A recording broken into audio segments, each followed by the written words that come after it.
필수 개념 장착에서는 우리한테 반응 속도에서 필요했던 가장 기본적인 개념들을 하나씩 다시 한번 짚어보고 정리해보는 시간이라고 생각하시면 될 겁니다. 반응 속도에 대한 기본적인 정의는 반드시 우리가 숙지는 하고 있어야 되겠죠. 왜냐하면 늘 정의만큼 중요한 건 없기 때문에 그렇습니다. 반응 속도라고 하는 것은 단위 시간당, 즉 시간의 변화량에 따라서 우리가 반응물의 혹은 생성물의 농도나 압력의 변화량을 의미하는 게 바로 반응 속도의 정의가 됩니다. 혹여라도 여러분들 중에 몰수가 더 편하기 때문에 반응물이나 생성물의 몰수를 가지고도 문제를 풀어도 무방하던데요. 이런 사람들도 있을 수는 있겠지만 그런 건 극히 제한된 경우에서만 가능하겠고요. 따라서 우리가 기본적인 정의는 농도나 압력으로 나타내준다라고 하는 것이고, 시간의 변화량분의 우리가 농도의 변화량이다라고 하는 평균 반응 속도가 우리가 사용하게 되는 반응 속도의 정의고요. 그 시간을 점점점 줄여서 아주 미시적인 아주 짧은 시간 동안에 농도의 변화량을 써주게 되면 우리는 순간 반응 속도라고 표현을 쓰기도 합니다. 따라서 다음과 같이 우리가 일반적인 반응식 A와 B가 반응해서 C와 D가 만들어진다라고 하는 일반화시켜놓은 반응식을 통해서는 우리는 반응 속도를 다음과 같이 정해서 쓸 수가 있을 거예요. 즉 DT분의 DA의 농도 변화라던가, 혹은 DT분의 DB의 농도 변화라던가, 혹은 DT분의 DC의 농도 변화라던가, 혹은 DT분의 DD의 농도 변화로서 우리는 반응 속도의 정의대로 표현을 생각해 볼 수 있을 거고요. 물론 왜 마이너스가 붙고 왜 플러스가 붙는지는 쉽게 납득도 될 겁니다. 반응물의 농도와 감소라고 하는 것은 마이너스 값이 되기 때문에 그런 거죠. 자, 문제는 우리가 반응식을 쓴다라고 했을 때는 반응식의 개수 A나 B나 C나 D에 따라서는 똑같은 시간 동안의 농도 변화량이 A가 더 클 수도 있고, 혹은 B가 더 클 수도 있고, 혹은 C가 더 클 수도 있고, 혹은 D가 더 클 수도 있겠죠. 즉 개수가 얼마나라고 하는 것에 따라서는 각각의 소모 속도나 생성 속도가 더 빠를 수도 있겠다라고 한 겁니다. 그러면 이 하나의 반응에 대한 반응 속도가 아주 제각각으로 다 다르게 나올 수밖에 없겠죠. 그러면 우리는 반응 속도를, 이 하나의 반응에 대한 반응 속도를 어떻게 하면 다 동일하게 나타내 줄 수 있을까요? 그게 바로 지금과 같이 표시가 되어 있는 이 전체 반응 속도라고 하는 것은, 즉 그 하나의 반응에 대한 반응 속도라고 하는 것은 각각의 소모 속도가 똑같다라고 말할 수가 없기 때문에 그 소모 속도에다가 개수로 나눠주게 되면, 즉 다시 해서 우리는 개수를 얼마 기준에서 말해주게 되면, 개수가 1인 것을 기준으로 말해주게 되면 전체 반응 속도를 표현해 줄 수 있겠구나 라고 한 겁니다. 그러다 보니까 각각의 반응에 대해서 개수로 나눠주면 전체 반응 속도로 나타내 줄 수 있겠구나 라고 하는 게 가능하겠고요. 그 덕분에 이 말은 또 달리 해석을 해주게 되면, 이 소모 속도 A라고 하는 게 주어져 있다고 했을 때 이 소모 속도 A에 대한 소모 속도 상수를 KA라고 표기를 해본다라고 했을 때 그 값은 우리가 전체 반에 대한 속도 상수를 K라고 한다면, 그럼 여기다가 A배만큼으로 개수배만큼을 해줘야지 우리가 그 소모 속도에 대한 속도 상수라고 말해줄 수 있을 거예요. 크게 어렵지 않은 내용이라서 제가 따로 필기가 남지 않도록 포인터로만 간단하게 표시를 해서 좀 보여드렸고요. 그 관련된 내용들은 문제 풀면서도 다시 한번 강조를 드려보도록 할게요. 여러분들한테는 다음과 같이 반응 속도를 정의로 나타낼 수 있는 기본적인 식의 표현들에 대한 의미를 좀 알아두고 갈 필요가 있겠다라고 하는 걸 강조를 하나 드렸고요. 그럼 다음과 같이 우리가 앞서 얘기를 드린 것처럼 시간을 점점 줄이면 순간 반응 속도를 볼 수가 있겠고요. 그럼 반응이 막 시작하게 되는 그 순간의 시점, 즉 시간 이퀄 t 이퀄 0일 때 초기 반응 속도도 우리가 나타내서 생각해 볼 수 있을 거예요. 왜 이때가 편하니라고 하면, 초기 반응 속도는 용기 안에 내가 반응물을 얼마나 넣어줬냐에 따라서는 그 접선의 기울기로서 반응 속도를 표현할 수 있다 보니까, 그럼 내가 반응물의 양을 더 많이 넣어줄수록 서로 충돌할 수 있는 기회가 많아지게 되겠고, 충돌할 수 있는 기회가 많아진다라고 하는 것은 그 반응 속도가 반응물의 농도에 얼마큼 비례가 되는지도 우리가 알 수 있겠다라고 하는 거죠. 그걸 표현해 준 게 바로 우리가 뭐라고 얘기해요? 그게 바로 속도 법칙이라고 하는 거죠. 미분형 속도식의 정의로부터 속도라고 하는 것을 농도의 관계로 써준 표현이 바로 속도 법칙이 돼주겠고요. 따라서 우리는 속도 법칙이다라고 하는 것에 대한 의미가, 반응 속도가 곧 반응물의 농도에 얼만큼의 비율 관계가 성립되는지로 나타내 준 것이다 라고 하는 걸 꼭 기억하고 있어야 되겠습니다. 그렇다 보니까 우리가 흔히 얘기하는 반응 차소라고 하는 것은 그 반응 속도가 반응물의 농도에, A라고 하는 반응물의 농도에, 혹은 B라고 하는 반응물의 농도에 얼만큼 속도가 변화 비율로 나타내 주는가 라고 하는 것에 따라서 그 차수가 결정될 수 있겠다라고 하는 게 되겠죠. 그러다 보니까 특히나 이런 부분들은 되도록이면 보통 0차나 1차나 2차와 같은 형태로 주어지게 되고요. 그 차수들을 통해서 우리는 어떤 말도 해줄 수 있겠니라고 하는 게, 만약에 예를 들어서 A에 대해서 N차다라고 하고 B에 대해서 N차라고 해주게 되면 그 두 가지를 합쳐준 것이 곧 전체 반응에 대한 차수로서 언급이 가능하겠다라고 한 겁니다. 자, 그럼 전체 반응 차수라고 하는 건 늘 그러니까 N 플러스 N차가 맞습니까? 네, 맞습니다. 대신 반응물들이 하나인 걸 가지고 써줘야 되겠지라고 하는 거예요. 즉, 반응식에 주어진 것들을 가지고 더해서 작성이 돼줘야 되겠고요. 전체 반응식 없는 걸 가지고 써주는 건 말이 안 맞겠다라고 하는 거예요. 특히나 주의점 중 하나는 그 하나의 반응에 대한 반응 차수라고 하는 것은 언제나 늘 같습니다. 어떻게 같다라고 하는 거니라고 하면 전체 반응에 대한 반응 차수나 혹은 소모 속도에 대한 반응 차수나 혹은 그게 생성 속도라고 할지라도 차수는 서로 다를 수는 없겠다라고 하는 거고요. 특히나 온도를 바꿔준다라고 하더라도 반응 차수는 전혀 달라질 게 없어요. 그래서 우리는 온도에도 무관하다라고 하는 사실도 기본적으로는 암기를 좀 해두고 있자라고 한 겁니다.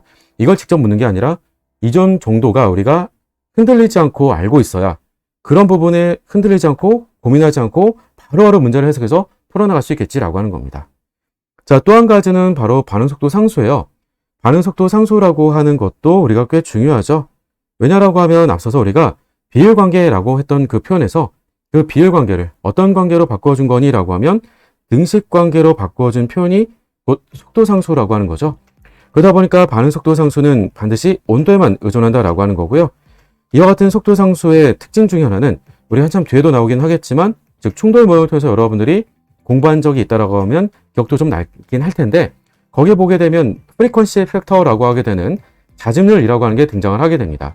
그 자집률이 곧 누가 같은 거니라고 하면 A라고 하는 그 자집률이 속도상수하고 단위가 똑같아요. 단위가 똑같다? 그게 그렇게 중요해? 싶을 텐데, 네, 대단히 중요합니다. 왜냐하면 이 속도상수의 단위라고 하는 것이 어디로 고스란히 연결되는 거니라고 하면 바로 반응차수, 전체 반응에 대한 반응차수와 고스란히 연결되기 때문에 그래요. 만약에 반응차수가 0차라고 한다면 우리는 그 0차라고 했을 때 속도는 곧 속도상수와 같겠고요. 따라서 속도상수의 단위가 곧 속도의 단위와 같을 수밖에 없겠죠. 그러니까 기본적으로는 우리가 속도라고 하는 것의 단위는 몰 롱도 퍼 세크라고 써주게 될 거고요. 따라서 우리가 양쪽의 등식으로 단위도 동일하게 맞춰줄 수 있어야 되겠다라고 한 겁니다. 이 말이 중요한 이유는 그럼 1차라고 하게 되면 몰롱도가 하나가 있겠죠. 그럼 속도하고 동일하게 써주려고 하면 시간이 나눠지는 것만 단위가 하나 더 들어가주면 될 거예요. 따라서 우리가 속도상수의 단위가 만약에 시간의 마이너스 1제곱이라고 한다면 그 말은 곧 다시 해서 거꾸로 이 반응에 대한 차수가 1차가 맞구나 라고 말해줄 수 있겠다는 거죠.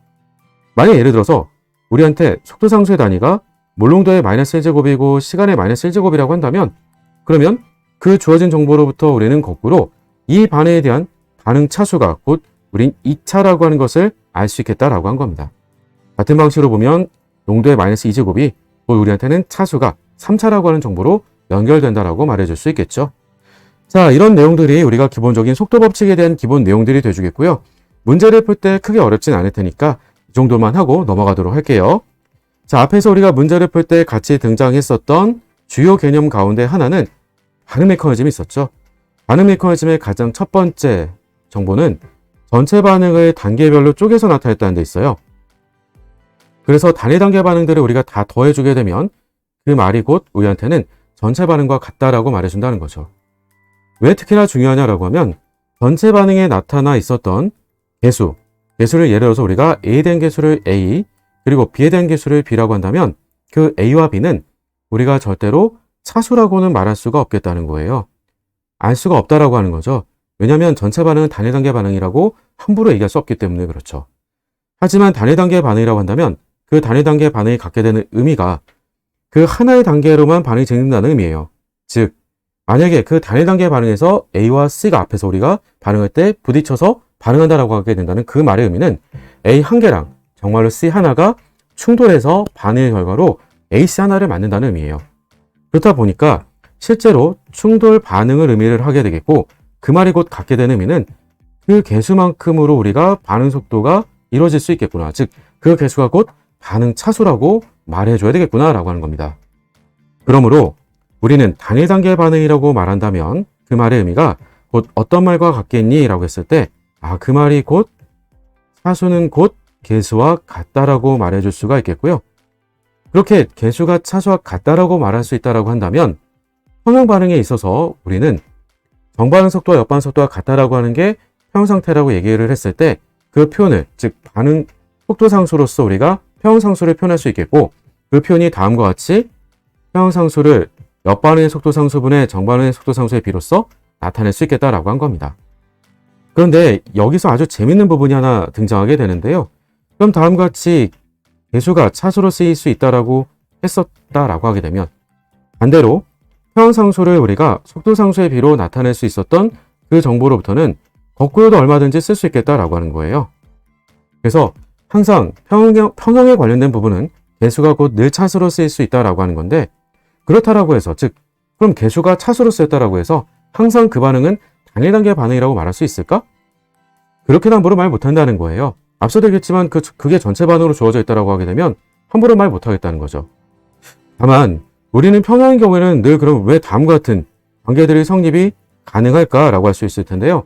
그 이유는 옆에 적어놓기도 했었지만 우리는 평형 반응을 어떤 반응으로 가정하기 때문에 그러니 라고 하는 게 별말이 없더라도 단일 단계 반응으로 가정하기 때문에 그렇습니다. 그러니 앞에 있는 부분이 즉 전제되는 그 조건이 별말이 없더라도 달라붙어 있다라고 하는 걸 의미하는 거예요. 그러니까 항상 그 모든 시작은, 즉 개수가 차수로 쓰일 수 있다라고 하는 그 모든 시작은 어디서부터 시작할까? 단일 단계 반응이라고 하는 조건으로부터 시작한다라고 하는 겁니다. 아시겠죠? 자, 그 다음 나머지 용어들 간단하게 확인해 줘 보도록 할게요. 중간체라고 했던 말의 의미 정도는 우리가 알고 있을 거예요. 반응물에도 없었고요. 전체 반응의 생성물에도 없었고요. 즉 중간에 생성이 된 후에 다시 반응물로서 소모가 되는 물질을 우리는 중간체라고 하는 것이고, 따라서 전체 반응식에는 표현이 되지 않는다라고 하는 건데, 이 측면에 있어서는 누구도 동일하겠니? 라고 하면 촉매에 대해서도 이 부분은 동일하게 적용이 돼요.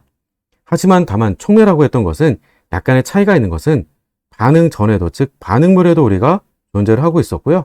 반응 후에도 동일하게 존재하고 있어서 다시 그 양이 일정하게 똑같이 유지가 되고 있다 보니까 전체 반응식에는 표현이 되지 않는다라고 하는 공통적인 부분이 있는 것뿐입니다.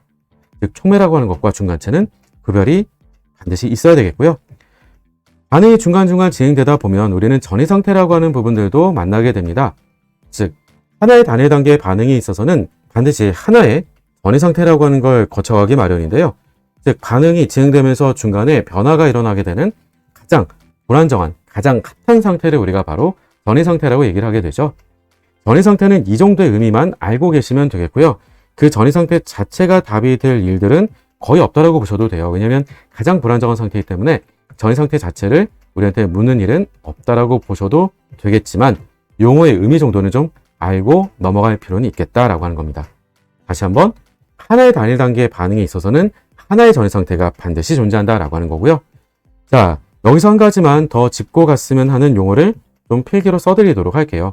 엄청 특별하고 어려운 내용들은 아니지만 우리가 분자도라고 하는 용어가 있습니다.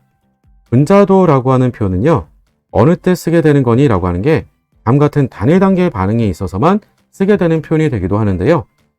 즉, 분자도라고 하는 것은 반응물의 개수의 합이에요. 개수를 합쳐주게 되면 그 개수 합이 곧 우리는 분자도라고 말을 하게 되는 건데요.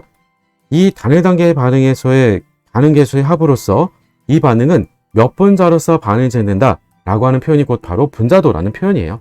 그래서 여러분들이 반응물의 개수의 합이 곧 분자도라고 하는 용어의 의미 정도는 우리가 알고 계시기를 당부를 좀 드립니다. 나머지 좀 더 중요할 수 있었던, 즉 반응 메커니즘을 통해서 우리한테 가장 중요한 정보를 제공해 주게 되는 속도 결정 단계에 관련된 부분을 더 짚어보고 내용을 마무리해 보도록 할게요. 속도 결정 단계라고 하는 게 뭐니? 라고 했을 때 속도 결정 단계는 전체 반응의 속도를 결정하는 단계예요. 즉, 이 단계의 반응 속도가 우리한테는 전체 반응에 대한 속도와 같다라고 말해줄 수 있다는 거죠. 근사적으로 같긴 한 건데 완전히 같은 건 아니지만 왜 이렇게 말을 할 수 있겠니? 라고 하는 건 그 단계에서 가장 시간이 많이 소진되기 때문에 그렇습니다. 따라서 가장 느린 단계의 반응이다 라고 말해줄 수 있겠고요. 그 말은 다시 얘기해서 그 단계에서의 활성화 에너지가 가장 큰 단위 단계의 반응이다 라고 말해줄 수 있다는 거죠. 그렇다 보니까 그 단계를 넘어가는 시간이 가장 오래 걸리므로 전체 반응에 대한 속도를 결정해 줄 수 있다라고 하는 거죠. 첫 번째 단계가 속도 결정 단계가 돼주면 그러면 그건 우리한테 크게 어려움이 별로 없어요. 왜냐하면 바로 갖다 써주면 그만이거든요. 그런데 두 번째 단계가 속도 결정 단계가 돼주면 이때는 조금 특별한 방법을 이용해서 우리가 반응 차수를 찾아줘야 되겠다라고 한 겁니다. 그 방법을 우리는 사전평형 근사법이라고 불러주는데요. 왜 그렇게 불러주는지 아래 하나의 사례를 가지고 보도록 할게요. 전체 반응은 두 개 A와 B가 반응해서 두 개 C가 만들어지는 반응이 되겠고요. 그럼 전체에 대한 반응 속도는 다음과 같이 속도 상수 K 곱하기 A에 대해서 M차, B에 대해서 N차라고 작성해 줄 수 있을 겁니다. 그리고 이 반응은 두 단계를 거쳐서 반응이 진행된다라고 위에 주어져 있는데요.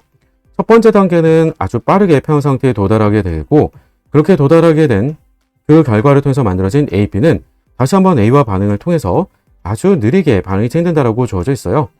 따라서 이 아주 느리게 진행되는 반응이 우리한테는 속도 결정 단계가 돼주겠고 따라서 두 번째 단계의 반응 속도식을 작성해 보게 되면 두 번째 단계의 반응 속도 상수 곱하기 A, B의 농도 곱하기 A의 농도로서 우리가 각각에 대한 개수가 1이었기 때문에 차수를 1차로서 쓸 수가 있게 될 거예요. 문제는 여기서 우리가 A, B라고 하는 녀석이 분명히 어떤 물질이 돼주므로 처음에도 없었고 중간에 생겼다가 두 번째 단계에서 반응물로서 소진이 되는 중간체예요. 문제는 우린 중간체는 전체 반응식이 있지 않기 때문에 이 중간체의 농도로서는 전체 반응 속도를 나타낼 수 없겠다라고 하는 거죠. 따라서 우리는 이 중간체의 농도를 소거시켜 줘야 되겠고 그 소거시켜 주는 방법으로서는 다음과 같이 문제다 직접 쓰면서 여러분들이 문제를 풀어갔으면 좋겠다라고 하는 풀이 방법, 작성법까지도 제시를 해드리도록 할게요. 무슨 말이야? 라고 하게 되면 어차피 우리는 속도 법칙대로 나타내주게 되면 두 번째 단계의 반응 속도를 옆에 쓴 것처럼 K2 곱하기 A에 대해서는 우리가 1차 그리고 더하기는 곧 곱으로 써서 AB에 대해서도 우리가 1차라고 썼을 거예요. 그럼 그 윗단계에 대해서도 정반응에 대한 속도를 쓸 때 우리는 A에 대해서 1차 그리고 B에 대해서도 1차이고 여기에 K1을 곱해준 정반응의 속도는 옆반응에 대한 속도, 즉 AB에 대해서 우리가 1차이면서 K-1이라고 하는 옆반응의 속도 상수를 곱해준 게 서로 같다라고 썼을 거예요. 자, 그런데 우리한테 필요한 건 정작 누구만 필요한 거니? 라고 하는 게 AB라고 하게 되는 중간체 농도만 필요하겠죠. 그럼 이것만 제외하고 나머지만 좌변으로 이항을 시켜주게 되면 그러면 즉 그 말은 K-1을 이항시켜줘서 나눠줘서 쓴 그 결과가 같다라고 쓰면 되겠죠. 그럼 우리한테는 이제 남아있게 되는 정보, 즉 다음과 같이 왼쪽에 즉 좌변에 있었던 역반응에 대한 속도 상수와 정반응에 대한 속도 상수 그리고 반응물 A, B에 대한 그 곱을 고스란히 어떤 자리에다가 그 아래에 있었던 중간체 자리에다가 바꿔서 넣어주게 되면 즉 평형 상태에 도달했다라고 하게 되는 것은 농도가 바뀔 일은 아닌 거잖아요. 그럼 평형 상태에 도달하게 된 그 중간체 농도를 가지고 반응물의 농도로 바꿔가지고 집어넣어줄 수 있으므로 이제 우리가 중간체를 소거시켜주고 전체 반응 속도로 작성이 가능하겠지라고 한 겁니다. 이렇게 작성을 해주게 되면 A에 대해서는 우리가 2개가 되니까 2차가 되겠고요. B에 대해서는 1차라고 작성이 가능하겠죠. 그걸 나타내준 게 곧 바로 우리가 다음과 같이 2차와 1차로 나타낼 수 있겠고요. 여기서 또 주목할 부분 중에 하나는 전체 반응에 대한 속도 상수입니다. 전체 반응에 대한 속도 상수라고 하는 K값은 다음과 같이 정반응에 대한 속도 상수와 옆반응에 대한 속도 상수 첫 번째 단계에서요. 그걸 나눠주게 됐었던 속도 상수에 대한 그 비율에 대한 값과 두 번째 단계에 해당되는 K2에 대한 그 곱을 가지고 같이 묶어서 나타내줄 수 있었다는 부분이 되줘요. 따라서 다음과 같이 우리가 나타내주게 되는 그 방법을 속도가 결정되기 이전에 평형 상태에 도달해 있는 중간체 농도를 우리가 가지고 근사적으로 쓴다라고 해서 사전평형 근사법이라고 불러줍니다. 물론 이런 근사법 외에도 정유상태 근사법이라고 하는 표현도 있는데요. 여러분들 시험에서는 정유상태 근사법은 시험 문제로 출제가 되기 좀 어려운 전공에 해당되는 내용이라고 보시면 되겠고요. 이 정도의 내용을 가지고 여러분들이 문제를 풀 때 기본 개념으로 써먹으면 되겠다라고 하는 겁니다. 어때요? 다시 한번 개념을 쭉 정리해 보니까 생각보다는 어렵지 않고 생각보다는 차수를 찾아주는 방법들이 간단하게 머릿속에서 쭉 연결이 좀 잘 될까요? 자, 그럼 지금부터 다음과 같은 개념의 내용들을 다시 한번 대표 기출 문제로 풀면서 적용해 보도록 할게요.